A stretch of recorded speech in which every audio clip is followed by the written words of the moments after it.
honestly, guys notice it more when you're out winning games, right? If Cleveland starts off in a bad start, they're not doing well, and all of a sudden Shedeur or Dillon Gabriel are doing well in 7-on-7, they're throwing dimes, and practice drills, the number one defense can't stop them.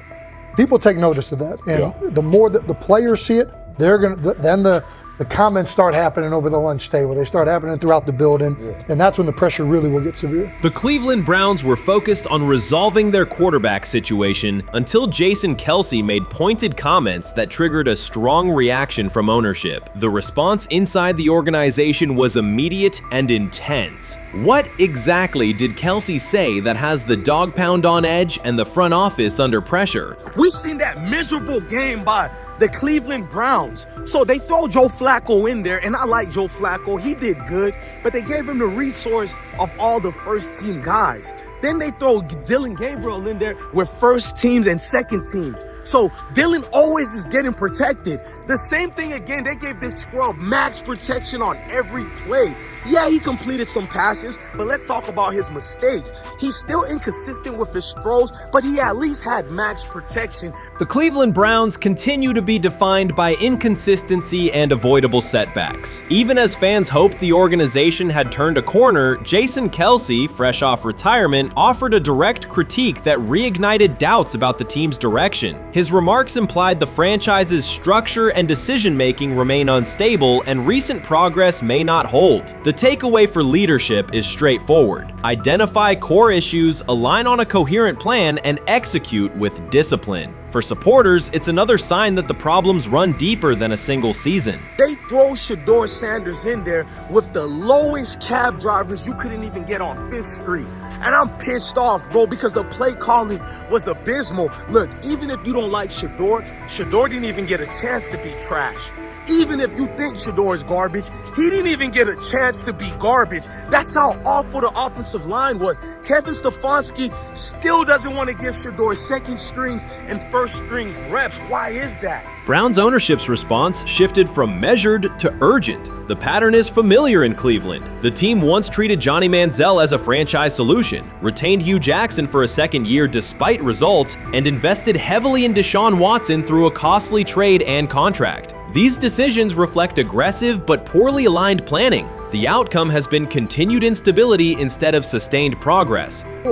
That this was the guy that they wanted to start. He's seasoned, he's experienced, he still has a big-time arm, even at his age, and they open with the Cincinnati Bengals. They wanted that experienced guy. He was always going to be the guy. They were not going to start Dillon Gabriel or Shedeur Sanders in week 1. Kenny Pickett had a hamstring injury. It makes it easy to go with Joe Flacco. And the question isn't and wasn't going to be who's the starter in Cleveland. The question is, who's going to be the backup in Cleveland? Who's going to be the number 2 quarterback when they open the season against these Bengals? Fans still show up season after season, expecting improvement and bracing for setbacks. The usual pattern has been early optimism followed by a gradual collapse. But last season was different. For a sustained stretch, the Browns looked organized and competitive, resembling a functioning team. Couple days, 3 days until roster cutdowns, how do you feel about that? Do you feel like you belong here on this team? Obviously, I think overall as a player, I feel like I put in the work. I feel like everything I do, I try to do it to my best, and that's all I ask for. So I feel like everybody feels like, they should be on the team, and if you ask anybody on the team, would they feel like they belong, in their own eyes. So I feel like I do, but I'm my own player, I think about myself in a high regard. The front office entered the offseason confident. Kevin Stefanski was being praised, and the Dog Pound believed the team had made real progress. Then Jason Kelce delivered a pointed assessment that cut through the optimism. Fresh into retirement, the former Eagles All-Pro and Super Bowl champion said Cleveland still looks like a team patching over issues rather than building a durable contender. Kelce's view was direct. The Browns' structure is fragile, and the roster is too dependent on perfect health at quarterback. He argued the team is one injury away from losing continuity and sliding backward. Because Kelce has operated inside a stable, championship-level organization, his comments carried weight with players, media, and fans. The reaction was immediate. People took his critique seriously, not as outside noise, but as an informed evaluation of how a successful team should be built. Ownership also felt the impact. Jimmy Haslam's response shifted to urgency, a sign that leadership recognizes the stakes. The criticism arrives in the context of prior high-risk decisions, especially the fully guaranteed $230 million commitment tied to Deshaun Watson. Watson has missed time and shown inconsistency when available, and the contract has constrained flexibility. Kelce's remarks highlight why depth, alignment between the front office and coaching staff, and a clear contingency plan at quarterback are non-negotiable. The takeaway is straightforward. Cleveland must convert last season's progress into a stable framework, protect the quarterback, deepen critical positions, and establish a plan that survives injuries and short-term setbacks. Without that, the games that fueled optimism will remain temporary. If you're a betting man, who do you think starts for the Browns at quarterback? Okay, this is the situation. Kenny Pickett, they actually traded for him. Joe Flacco, no one's bringing Joe Flacco in the building thinking Joe Flacco's going to be the starter. If Joe Flacco is your starter, You got a problem. you have a huge problem. And if they were saying Shedeur was the starter as the 5th rounder, you got a real problem too, because he passed over all these guys in these reps in the offseason in shorts, in bikini shorts, Speedos and stuff. Like, no. That kind of stuff. So I'm not that surprised when you put down a 3rd round pick on a quarterback.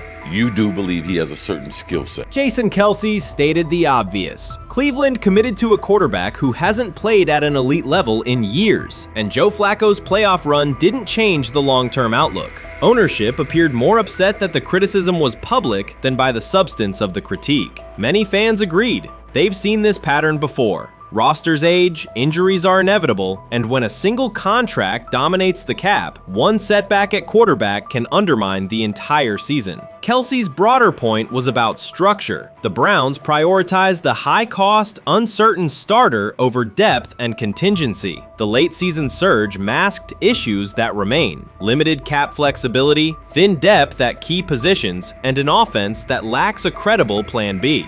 Fans recognize how quickly a strong defense can decline with injuries, and how an offense without redundancy stalls. The AFC North raises the stakes. Baltimore with Lamar Jackson sustains a top standard. Cincinnati with Joe Burrow returns to contention when healthy. Pittsburgh rarely slips below .500 under Mike Tomlin and wins with defense and consistency. In that environment, Cleveland can't rely on perfect health or peak form from one player. The path forward is clear. Diversify cap allocation, reinforce the offensive line and receiver depth, carry a legitimate backup plan at quarterback, and install a scheme that functions regardless of who is under center. Given what we saw yesterday with Shedeur Sanders, somebody on the Cleveland Browns is 100% getting fired, probably by the end of this year. The person who's probably going to end up getting fired is Kevin Stefanski, because I know that he didn't want Shedeur Sanders on the team. It was Andrew Berry who made that pick. You can't really go against your GM. Bad things happen in this situation. But Shedeur Sanders is not without fault for what we saw yesterday. This is the play that we saw yesterday that has the internet just exploding, where Shedeur Sanders took like a 24-yard sack.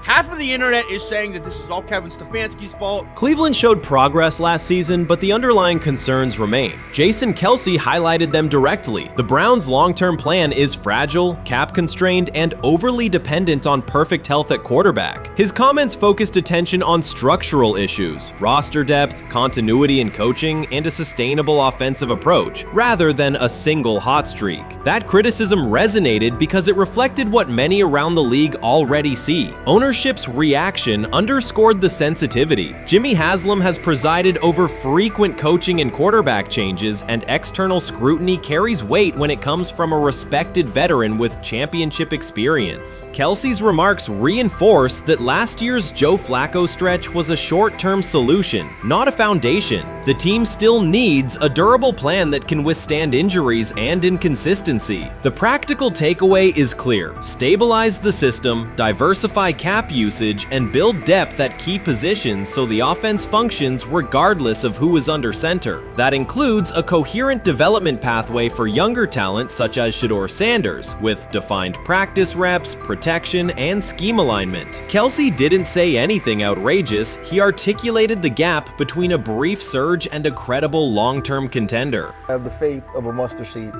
right? Because this is the greatest resurrection since Jesus the Christ, right? Like at some point, Joe Flacco was thinking about getting into TV, right? Joe Flacco didn't have a job, and then now you not only come back and start for the Cleveland Browns late in the 2023 season, but they came back around to you, and you're now the day one starter for a franchise that just 2 years ago was in the playoffs. The Browns' quarterback situation remains unsettled. Deshaun Watson was expected to be the long-term answer, but injuries and inconsistent play have prevented him from reaching an elite level. When the team turned to Joe Flacco after Watson's season deteriorated, Flacco immediately lifted the offense and produced results that highlighted the gap between expectations and reality. That a 39-year-old late addition could outperform a $230 million starter was not just a short-term surprise, it raised fundamental questions about roster construction and evaluation. Quarterback depth has been fragile, and the late-season surge masked broader structural problems. Jason Kelce's remarks made that clear. Cleveland is vulnerable if the starter is unavailable, cap flexibility is limited, and the offensive plan lacks a stable contingency. His critique drew attention to leadership and planning as much as on-field performance. Jimmy Haslam's strong reaction reflects the pressure on ownership.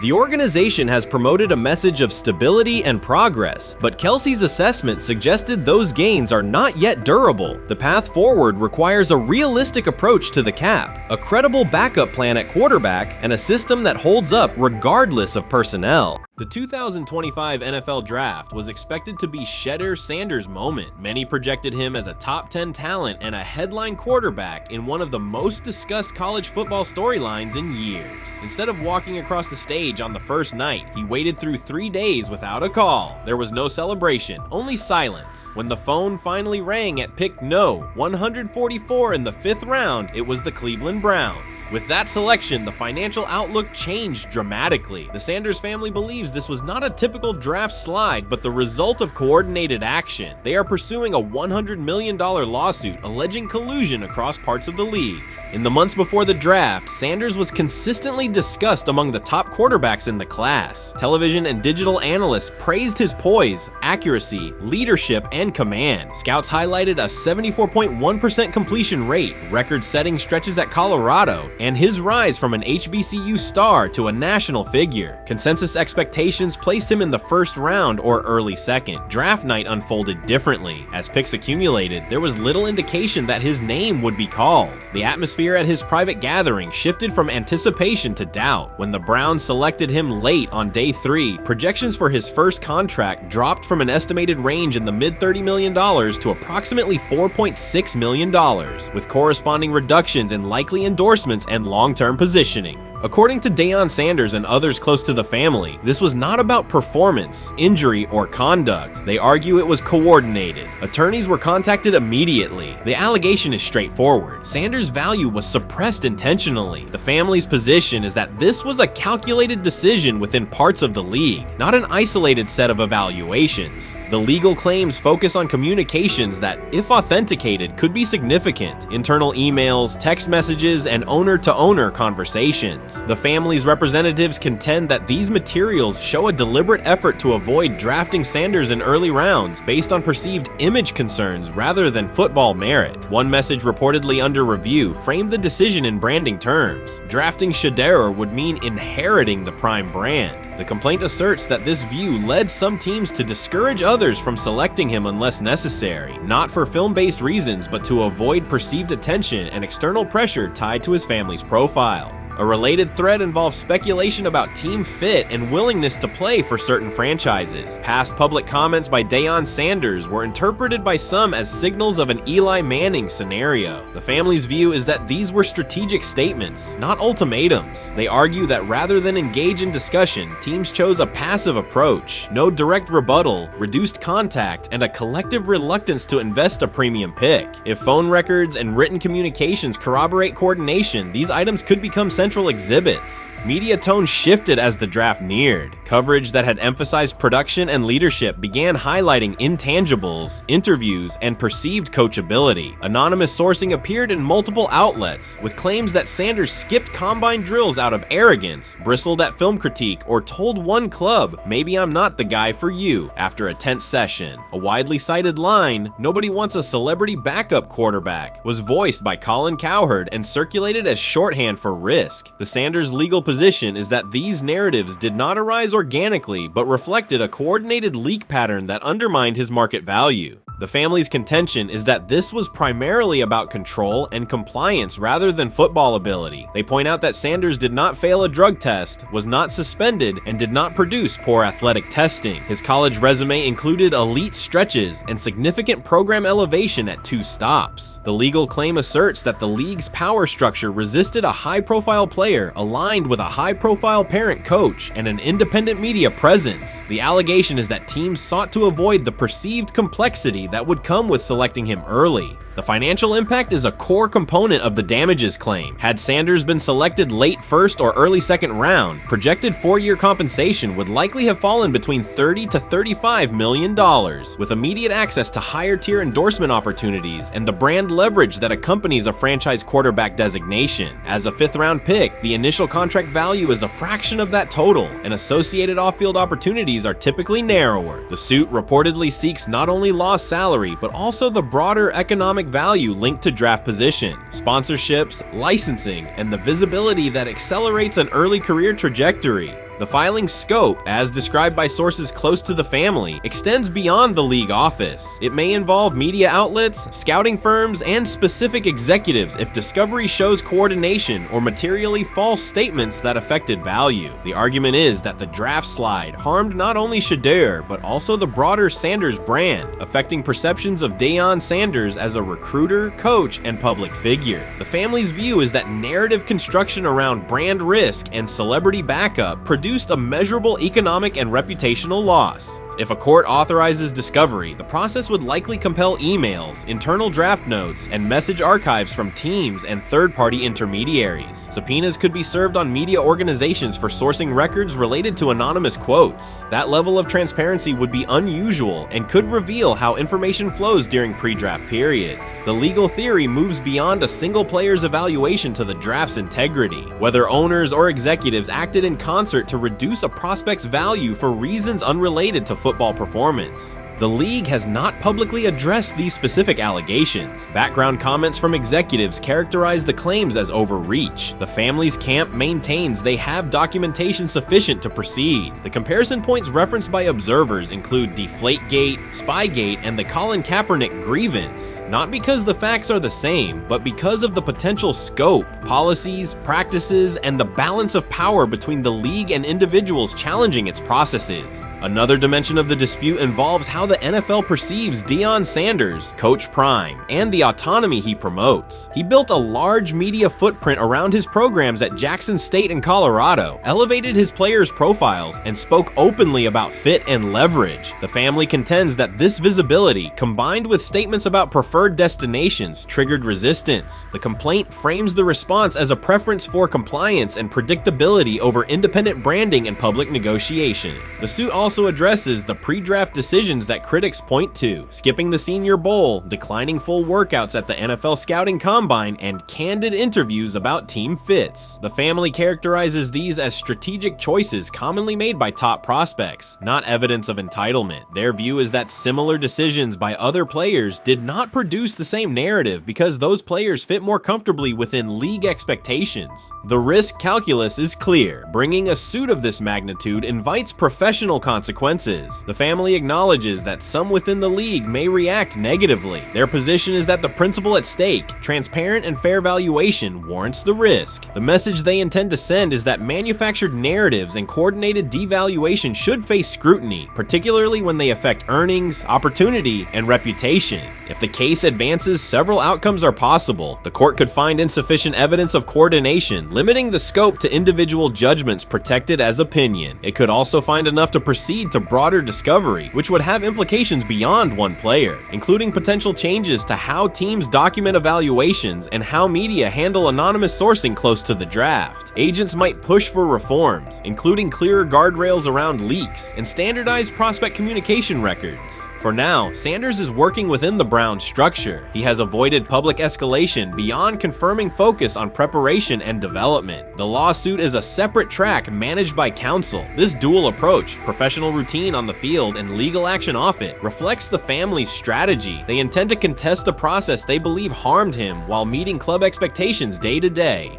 The core allegations remain consistent across their statements. A talented quarterback saw his draft value suppressed by coordinated behavior tied to branding concerns and public positioning rather than football merit. Media narratives amplified that shift, and the result was a substantial, quantifiable loss. The remedy sought includes compensation and a measure of accountability that could deter similar conduct. Whether the claims are ultimately proven will depend on documentation and testimony. If emails, texts, and call logs substantiate coordination, the impact could be significant, prompting policy review around pre-draft communications and media engagement. If not, the case may narrow to disputes over opinion, perception, and the gray areas of scouting. Either way, the filing signals a willingness to confront entrenched practices and to test in court how far the process extends beyond film and interviews. This situation has moved from speculation to litigation. It addresses control, image, and power in a system that influences careers and compensation. It also underscores how public narratives can shape market outcomes. Sanders' path now has two tracks: earning opportunities on the field in Cleveland and seeking redress off the field for what the family views as an avoidable and orchestrated loss. The questions at stake are larger than one draft slot. They touch on how the league values independence, how information is weaponized, and what recourse exists when a player believes the evaluation moved from football to optics. The answers will emerge through practice reps and, potentially, through discovery and a courtroom record. He lied to us all when he said that this was going to be an open competition, a four-man open competition when it comes to the QB situation up there in Cleveland, in which, from the looks of it, all we've seen it be was a three-man race. The only people that has been getting reps in with the first team or with the veterans are Joe Flacco, Kenny Pickett, and Dylan Gabriel. We've never seen my boy Shedeur Sanders get a chance to get in. Even with him doing the things that he has been doing up there, he has yet to get in with the... Shedeur Sanders was caught off guard by Coach Kevin Stefanski's recent remarks, which have sparked talk of bringing in another starting quarterback. Commentators are debating whether Stefanski's comments reflect eroding confidence in Sanders or a brief lapse in judgment, but the rookie now faces intensified scrutiny over his role. The Browns, we got an analyst that says that Shedeur Sanders should have some kind of a ban? Banishment of some kind? Come again? Say what? For what? And we've got, this would be more troubling. If I'm a Browns fan, and this is where we're going to start, potential dissension in the ranks of the front office and the coach. And over what? Quarterback. When a program's headline quarterback suddenly becomes the subject of sideline murmurs and quiet searches for replacements, the situation is unmistakable. It's a breach of trust. Shedeur Sanders, the passer who put Colorado back in national conversations with his production and profile, has just received a clear message that his job security is in question. Coach Kevin, the assistant previously considered to be in Sanders' corner, made remarks that ignited speculation about changing quarterbacks. Fans, analysts, and even Deion Sanders are now reassessing the team's unity and its true plan for the position. The comment was no accident. It was a deliberate signal that the staff may soon elevate a backup. For perspective, Shedeur Sanders did not step into ideal conditions last season. He was sacked so often that Colorado could have dedicated a locker to every opposing edge rusher who reached him. Could I possibly go to bat for Kevin Stefanski as a great head coach? No, I couldn't. Could you go at bat against him, saying he's a horrible head coach? No, I can't. I think that's why we fall in the middle. I think that's why in a lot of these discussions, and that's why a lot of the rankings, you see him right now in that 15 to 20 range, somewhere in that middle pack of NFL head coaches. I've said earlier, Kevin Stefanski has already been given more head coaches than any coach I've ever seen in Cleveland. Starting with the decision to move on from Baker and him clearly still having another level to get to in Tampa. Last season, Shedeur Sanders often had to operate behind an offensive line that provided minimal protection, yet he still delivered precise throws and critical drives. At times, he seemed to be carrying a struggling roster almost on his own. Despite the constant pressure, he never complained, never threatened to transfer, and never acted entitled. He remained with Colorado because he trusted the program, trusted his father, and believed in the team's larger mission. That loyalty is why Coach Kevin Stefanski's recent statement that the quarterback competition is wide open struck so sharply. The remark implies that Sanders' starting role is insecure, as though the player who absorbed countless hits while holding the offense together is simply another name competing with walk-ons and first-year athletes who are still learning the cadence. This goes beyond ordinary coach language about fostering competition. It introduces genuine uncertainty about the staff's confidence in Sanders and invites speculation that Colorado is actively assessing outside options through the transfer portal. By characterizing the position as vacant, Stefanski has planted seeds of doubt that could quickly evolve into rumors and undermine the stability of the locker room. I'm sorry, but when it comes to quarterback, I'm gonna defer to my head coach, generally speaking, especially one with Stefanski's track record and how he's viewed across the league. So this is interesting because it tells you Kevin Stefanski's not a Shedeur Sanders guy. And it also tells us who made these picks. Exactly. The Cleveland Browns made a rather awkward decision in the NFL draft, opting to take quarterback Dillon Gabriel in the 3rd round, well before he was expected to fly off the board. Then 2 rounds later, the Browns took fellow quarterback Shedeur Sanders. So what exactly is going on? Discussion has begun about whether Colorado is actively evaluating another quarterback and preparing for life after Shedeur Sanders. Analysts are debating whether Coach Kevin's move is calculated strategy or a misstep that jeopardizes team stability. Sanders remains a top NFL prospect, Deion Sanders' son, and the program's public face. His highlights dominate social media and his jerseys outsell the team's victories. Yet he is once again being asked to reaffirm his position. The issue is more than routine roster management. It intersects with the family dynamics that shape the program. By portraying the quarterback job as open, Coach Kevin signals to both Shedeur and Deion that the staff is willing to move on despite Sanders' stature. For Shedeur, sitting through film sessions while hearing talk of potential replacements adds an unwelcome layer of uncertainty to an otherwise proven resume. The decision may reflect a desire for a quarterback with a different profile, perhaps someone more mobile and system-oriented, rather than a dismissal of Sanders' accomplishments. Grab hold of the starting job. Yes, but I don't think we're going to know which one until we get deep into August. Now, I think, we tracked the reps everybody was getting at practice throughout the OTAs and minicamp. But when you talk to people there, they just want to make sure everybody got what they needed. And that, Kenny Pickett, we find out if he has the goods to be the starter. Joe Flacco, they back him off a little bit. He's 40. He may not need as much. The rookies, Shedeur Sanders and Dillon Gabriel, what do they need to learn to make the transition from the college game to the pro game? That's what the spring was about for the Browns quarterbacks. Now, Shedeur Sanders has moved from social media celebrity to on-field standout, and ESPN now lists him among its first-team candidates. Reactions are split. Some fans are impressed while others are skeptical. Whether this reflects Deion Sanders' long-term strategy or simply Shedeur's rapid development, the story is drawing widespread attention. Here's a look at what led to this moment. They never planned on taking him. The problem is, like Ocho Cinco said, you got somebody that has endeared himself to the locker room. And guess what? The difference between him and Tim Tebow, the biggest one, is he can play. He can throw the ball. Tim Tebow running around being an H-back. He can throw the ball. And he's done everything he needs to do. He ain't saying nothing. He ain't rocking the boat. He ain't mad about the reps. He ain't mad about none of that. All the people out there want to see is this, like Tyver said earlier.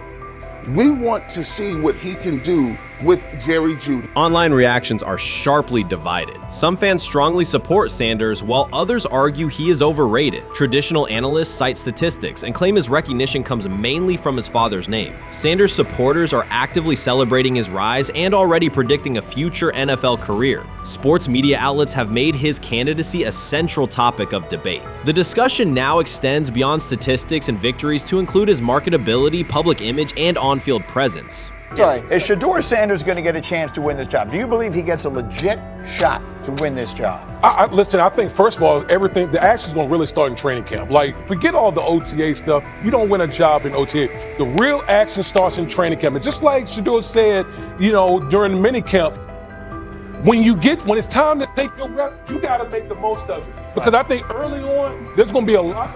Remember, Joe Flacco didn't hardly practice in OTAs and mini camps because they were giving the young guys. Right. So when he gets his opportunity, he's going to have to make the most of it. Analysts are closely reviewing game footage to evaluate Sanders' decisions and mechanics, while others examine his social media activity to see how he balances content creation with quarterback duty. Shedeur Sanders' placement on ESPN's early first-team list has taken over the college football conversation. Supporters circulate his highlights and argue that his on-field production and leadership justify the honor. Skeptics claim the recognition relies too heavily on his family name and question whether his resume is strong enough for first-team status. Analysts are rewatching game footage to assess his reads, accuracy, and pocket presence, while others examine how he balances a high-profile social media presence with quarterback responsibilities. The debate has pushed other storylines, such as conference realignment and NIL issues, into the background, leaving fans and commentators focused on Sanders' performance, marketability, and overall impact on the sport. I'll keep saying it.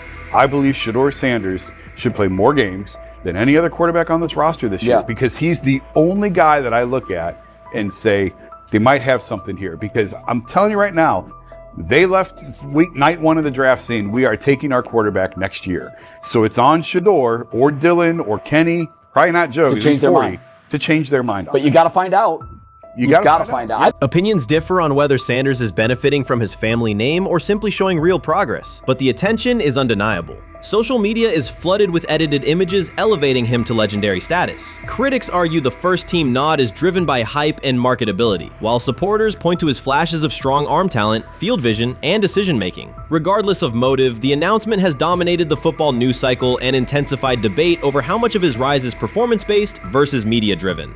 Highlight reels rarely show Sanders' turnovers, late-game mistakes, or inconsistent stretches. Being named to a first-team watch list suggests sustained dominance, something Sanders has displayed only in flashes. His selection appears driven as much by brand recognition and media appeal as by performance. ESPN's decision has intensified debate. Data-driven critics post statistics that question his resume, while passionate supporters predict awards and future NFL success. Commentators recall a time when first-team consideration required years of proven excellence. Yet many fans already see the announcement as confirmation that Sanders is on track for major college football honors. Shedeur Sanders has earned first-team reps when training camp commences later in July. I'm not saying like he's the first guy up when you do 11 on 11s day 1, 2, 3, 4, 5 at training camp. I'm not necessarily saying that, but he's the one quarterback that we didn't get a chance to see take reps with the ones.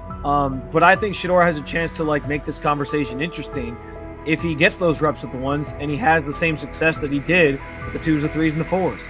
I have confidence he can show you something, but I got to see it.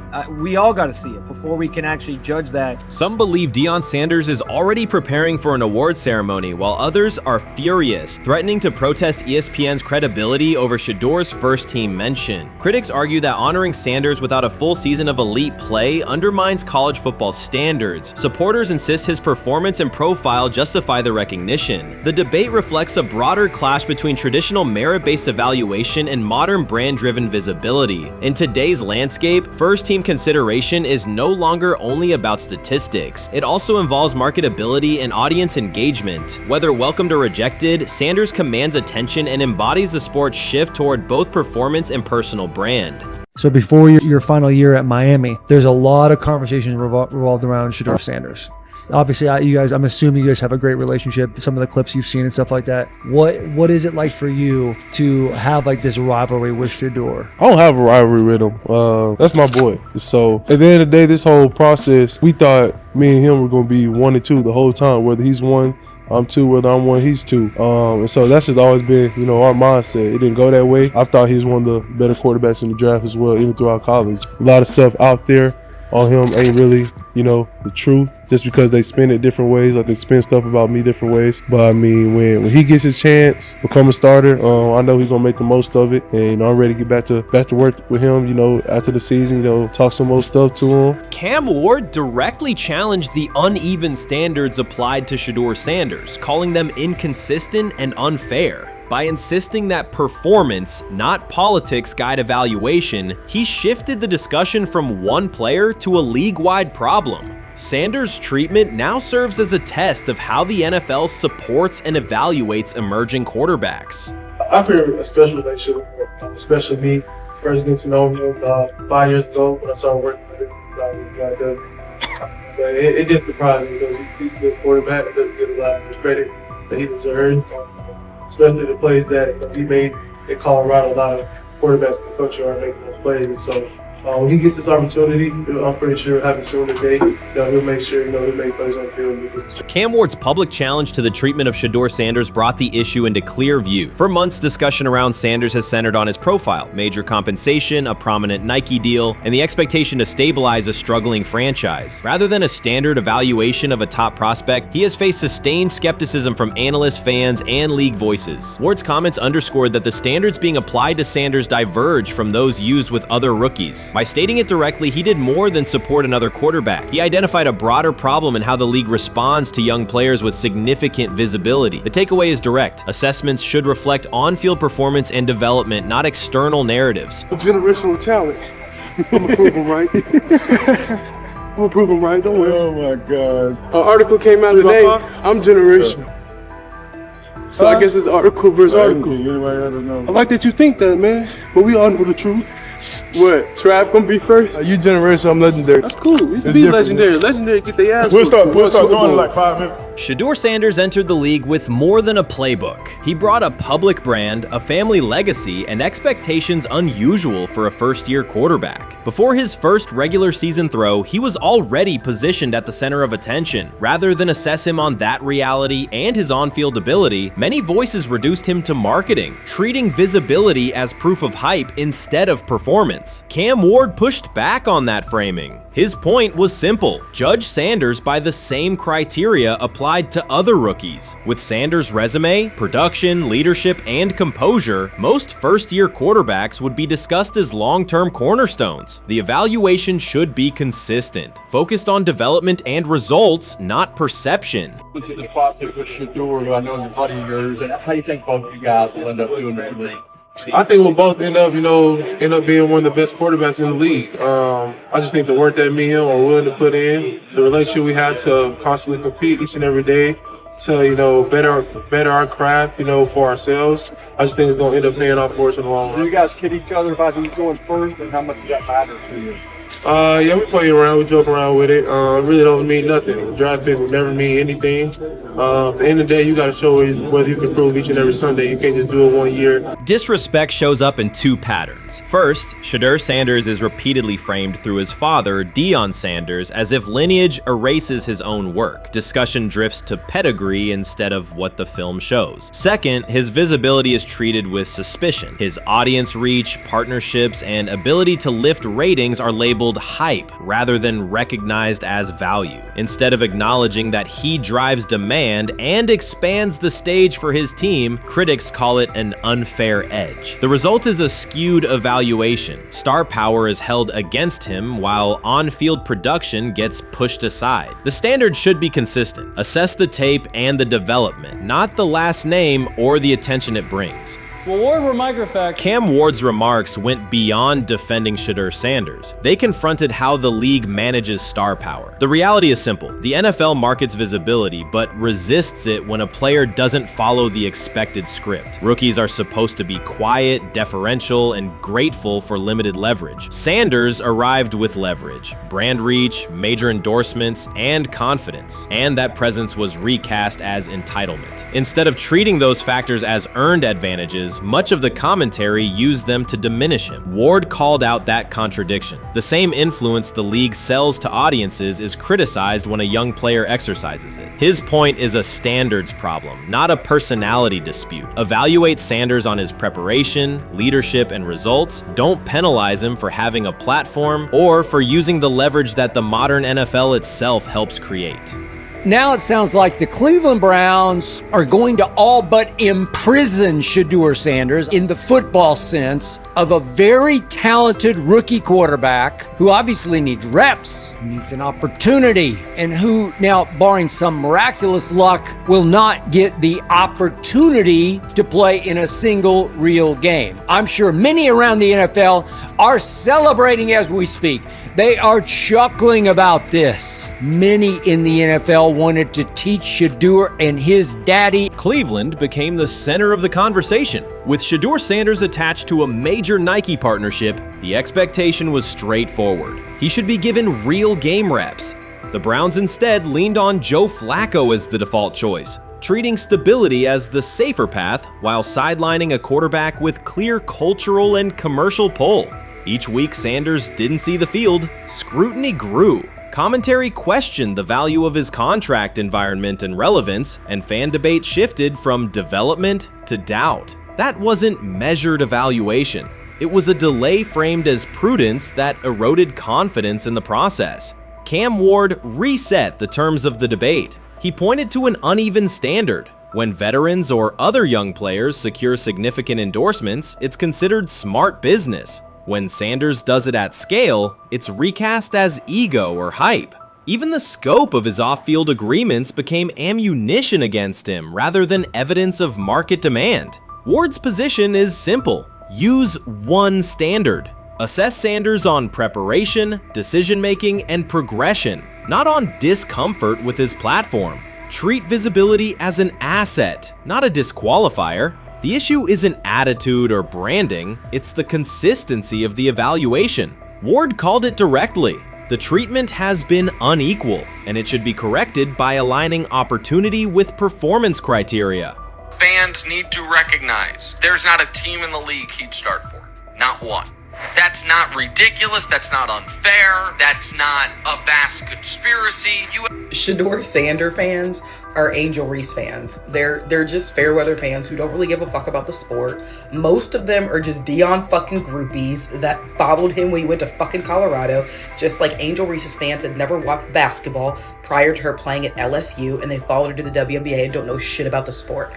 That's it. Now Dion fucking groupies are running around acting like, oh, this is payback to his dad. The timing is pivotal. Shedeur Sanders isn't trying to blend into the league's background. He's shaping the agenda. He drives debate segments, fuels short-form highlights, and moves merchandise at a pace most rookies never approach. By the metrics that define modern attention, he is the draw. Yet, a segment of observers continues to undercut him, not because of shortcomings on tape, but because of discomfort with how prominent he already is. Cam Ward put words to what many could see. Coverage around Sanders has been filtered through reaction to his visibility, rather than a clear read of his performance and growth. The market has already weighed in. Demand is real, not manufactured. Nike's record-level rookie endorsement aligned with that reality, signaling long-term value and cultural reach. This exposes a core contradiction.